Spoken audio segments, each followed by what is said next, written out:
நம்ம தொடர்ந்து Iran, America, இஸ்ரேலுடைய நிலவரங்களை தொகுத்து பார்த்துட்டு வரோம். இன்னைக்கு வந்திருக்கக்கூடிய சில முக்கியமான தகவலை பார்க்கலாம். ஏற்கனவே பாத்தீங்கன்னா ஈரானுடைய விவகாரத்துல அமெரிக்கா என்ன முடிவெடுக்கிறதுன்னு தெரியாம தவிச்சிட்டு இருக்காங்கன்னு தான் சொல்லணும். ஏன்னா அமெரிக்கா போர் செய்ய வரேன்னு சொல்லிட்டு அறிவிப்பு கொடுத்து 10 நாளைக்கு மேல ஆச்சு. 10வதுக்கு அந்த போர் கப்பலை எல்லாம் கொண்டு வந்து நிறுத்தி, போர் விமானங்களை எல்லாம் கொண்டு வந்து நிறுத்தியும் பாத்தீங்கன்னா 1 வாரத்துக்கு மேலேயாச்சு. ஆனாலும் அதெல்லாம் கடல்ல என்ன ஆயிட்டு இருக்குன்னா வாக்கிங் தான் போயிட்டு இருக்குன்னு சொல்லணும். அந்த போர் கப்பல் இன்னுமே ஈரானை தாக்க கிடையாது. அதை சுத்தி என்ன பண்ணிட்டு இருக்காங்க, இவங்க கண்காணிச்சு மட்டும் தான் இருக்காங்க. ஏன் போர் கப்பலை கொண்டு போய் வச்சுட்டு கண்காணிச்சுட்டு இருக்காங்கன்னு கேட்ட போது முதல்ல ஒரு காரணம் சொன்னாங்க. இஸ்ரேல் தான் சொன்னாங்க, நீங்க இப்ப அடிச்சீங்கன்னா உடனே ஈரான் எங்களை தாக்கிடுவாங்க, அதனால நாங்க கொஞ்சம் தயாரிச்சுக்கிறோம், அதனால நீங்க வெயிட் பண்ணுங்க அப்படின்னு சொன்னாங்கன்னு சொல்லிட்டு ஒரு 2-3 நாளைக்கு முன்னாடி நாமளே செய்திகளை சொல்லியிருப்போம். ஆனா இப்ப நிலைமை என்ன ஆயிடுச்சுன்னா அப்படியே மாறிடுச்சு. இஸ்ரேல் சொல்லிட்டாங்க, நாங்க எல்லாமே தயாரிச்சாச்சு, இனி நீங்க என்ன வேணா பண்ணிக்கோங்கன்னு சொன்னதுக்கு பிறகும் அமெரிக்கா இப்ப அமைதியா வாசிச்சுட்டு இருக்காங்க. அதுலயும் இன்னைக்கு ட்ரம்ப் சமாதானம் பேசலாம் அப்படிங்கிற மாதிரி என்ன பண்ணிருக்காரு, ஒரு செய்தியை வெளியிட்டிருக்காரு. அதுவும் ஈரான் எங்களை சமாதானத்துக்கு அழைத்திருக்காங்கன்னே சொல்லியிருக்காரு. ஆனா ஈரான் இதை பத்தி எதுவுமே சொல்லவே கிடையாது. இப்ப என்னதான் நடந்துட்டு இருக்குது அப்படின்னு சொல்லிட்டு பார்க்கும்போது இந்த அரபு நாடுகளுடைய அறிவிப்பால இப்ப ஈரான் பலமடைஞ்சிருக்குது. அமெரிக்கா சந்தேகத்துல இருந்து கொண்டு இருக்குது. முதல்ல என்ன பண்ணிருக்காங்கன்னா சவுதியும் கத்தாரும் தெளிவா சொல்லிட்டாங்க அமெரிக்காட்ட, எங்களுடைய வான்பரப்பை பயன்படுத்தியோ இல்ல எங்களுடைய நாட்டுல இருக்கக்கூடிய உங்களுடைய விமான தளங்களை பயன்படுத்தியோ ராணுவ தளங்களை பயன்படுத்தியோ நீங்க ஈரானை அடிக்க கூடாது. அப்படி நீங்க ஈரானை அடிச்சா என்ன பண்ணுவாங்கன்னா ஈரான் எங்களை அடிச்சிருவாங்க, நாங்க அவங்களோட நட்போட இருந்து கொண்டிருக்கோம், இது எங்களுக்கு பிரச்சனை வரும், எங்களுடைய நாட்டுடைய அமைதியவே கெடுக்கும்னு சொல்லிட்டு ஒரு பக்கம் கத்தாரும் இன்னொரு பக்கம் சவுதியும் சொல்லிட்டாங்க. இப்ப இவங்க சொன்னதை அமெரிக்கா கேட்பாங்களா இல்லையாங்கிறது போர் நடக்கும் போதுதான் தெரியும். ஏன்னா ஈரான ஒரு பக்கம் அட்டாக் பண்ணுனாவே இருக்கிற ரூட்டே அதுதான். அந்த ரூட்டே இல்லாம நம்ம என்ன பண்ண முடியாது, அட்டாக்கே பண்ண முடியாது. இதுக்கு முன்னாடியும் இந்த மாதிரி எல்லாம் சவுதியும் கத்தாரும் சொல்லியிருந்தாங்க. இருந்தாலும் அந்த சமயத்துல என்ன பண்ணியிருந்தாங்கன்னா அமெரிக்காவாகட்டும் இஸ்ரேலாகட்டும் அட்டாக் பண்ணியிருந்தாங்க. அதுலயும் ஈராக்கை பயன்படுத்தி என்ன பண்ணியிருந்தாங்கன்னா கடந்த தடவை அட்டாக் பண்ணியிருந்தாங்கலாம் நம்ம பார்த்திருப்போம். ஆனா இன்னைக்கு இவங்க 2 பேருமே சொல்லியிருக்காங்க. சொன்னது இல்லாம அடுத்தது யுஏஇ பத்தி நமக்கு நல்லாவே தெரியும். பேருக்குதான் அது முஸ்லீம் நாடு, ஆனா முஸ்லீம்களுக்கு ஒரு நல்லதும் செய்யாத ஒரு நாடுன்னு தான் நம்ம சொல்லணும். ஏன்னா தொடர்ச்சியா இஸ்ரேலோடு கூட்டணி வச்சுக்கிறதே அவங்கதான், இஸ்ரேல ஒரு தனி நாடா அங்கீகரிக்கிறதும் அவங்கதான், இஸ்ரேல் சொல்லக்கூடிய எல்லா வேலையும் செஞ்சு தரதும் அவங்கதான், எல்லாத்துலயுமே வர்த்தகத்துல உற்ற நண்பர்களாக இருந்து கொண்டிருக்காங்க. அமெரிக்கா ஒண்ணு சொல்லிட்டா அதை மறுக்கவே மாட்டாங்க.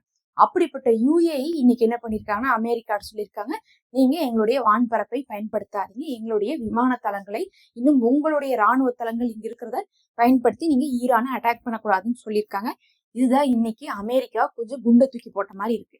ஒரு பக்கம் சவுதியை வேணான்ட்டாங்க, இன்னொரு பக்கம் கத்தாரு வேணான்ட்டாங்க, இன்னொரு பக்கம் யுஏஇ வேணான்ட்டாங்க.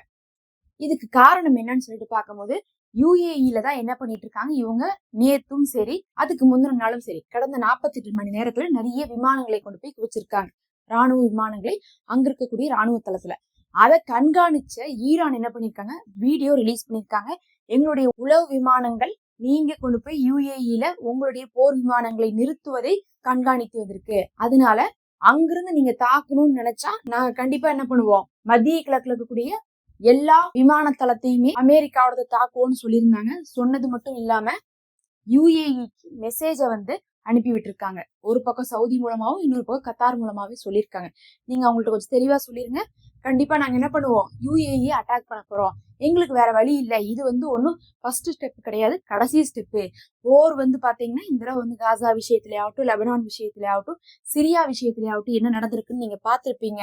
இப்ப எங்களுக்கு கடைசி ஆப்ஷன், இதை நாங்க விட்டோம்னா எங்களுடைய இஸ்லாமிக் ரெசிஸ்டன்ஸே போயிரும், அவ்வளவுதான். அதுக்கப்புறம் பார்த்தா எங்களுடைய நாடு அமெரிக்காவுக்கு அடிமையா போயிரும், எல்லா ஆயுதங்களையும் அழிச்சிட்டு நாங்களும் என்ன ஆயிரணும், அமெரிக்காவுடைய அடிமையாக ஆக வேண்டிய நிலைமை வந்துடும். அதனால இந்த தடவை வெறும் வார்த்தையால மட்டும் நாங்க எச்சரிக்கை கூடியவர்களாக இருக்க மாட்டோம், கண்டிப்பா நாங்க களத்திலையும் இறங்குவோம்னு சொல்லிட்டு செய்தியை யுஏஇக்கு அனுப்பணும். யுஏஇ என்ன பண்ணிட்டாங்க, பயந்துட்டாங்க, அவ்வளவுதான்.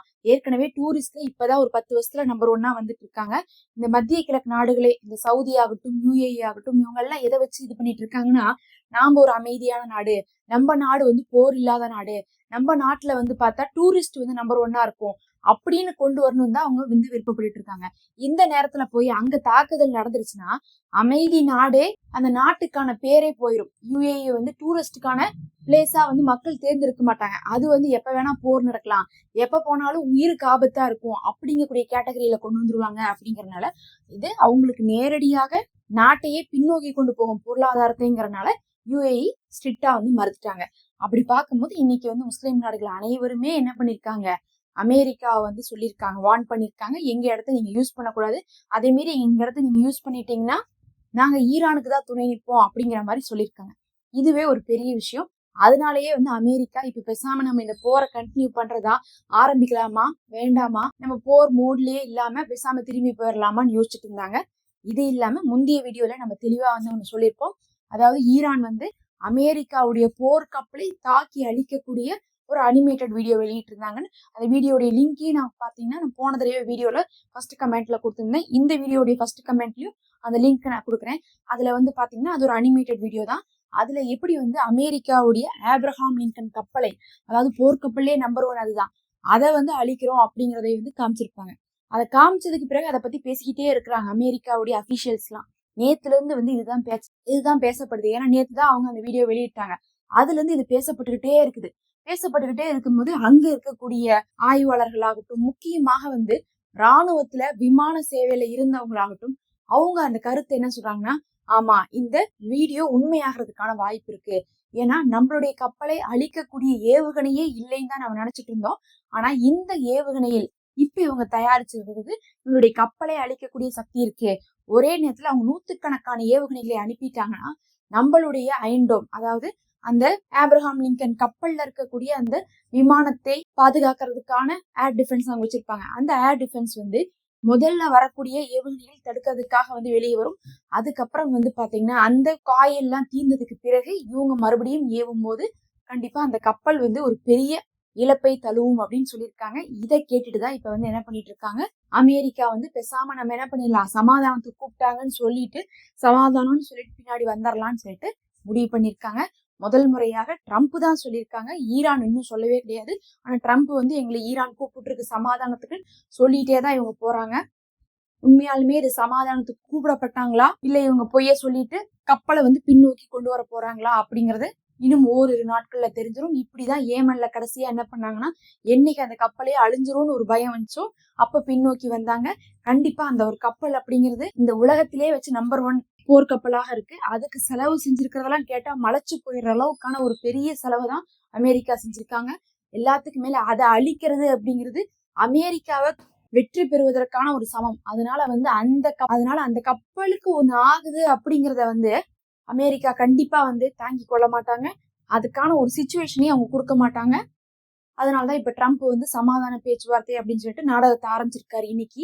அதே சமயத்துல நாங்க இதுல வந்து பேச்சுவார்த்தையில நாங்க என்ன பேசுவோம்னா, அணு ஆயுதம் தயாரிக்கிறத பத்தி பேசுவோம், அதுக்கப்புறம் பேலிஸ்டிக் மிசைலை பத்தி பேசுவோம்னு சொல்லிட்டு நிறைய சொல்லியிருக்காங்க. ஈரான் அதை பத்தி எல்லாம் பேசுறதுக்கு எப்பயுமே தயார் இல்லைன்னு சொல்லிட்டாங்க. எங்களோட விஷயத்த நாங்க பாத்துக்கிறோம், அதுல எல்லாம் நீங்க ரெஸ்ட்ரிக்ட் பண்ணக்கூடாது அப்படிங்கறத சொல்லிட்டே தான் இருக்காங்க ஈரான் கடந்த 2 வருஷமாவே. எப்படி ட்ரம்ப் வந்து டெய்லி ஒரு கதையை சொல்லிட்டு தான் இருப்பாரு. அடுத்தடுத்த அறிவிப்புல இது போரை நோக்கி போகுதா இல்ல சமாதானம்னு பேசிட்டு இவங்க வந்து நாட்டை நோக்கி திருப்பி வராங்களா அமெரிக்கான்னு பார்க்கலாம். இதெல்லாம் தான் இப்ப வந்து முக்கியமான தகவல். அடுத்த ஒரு காணொளியில சந்திப்போம்.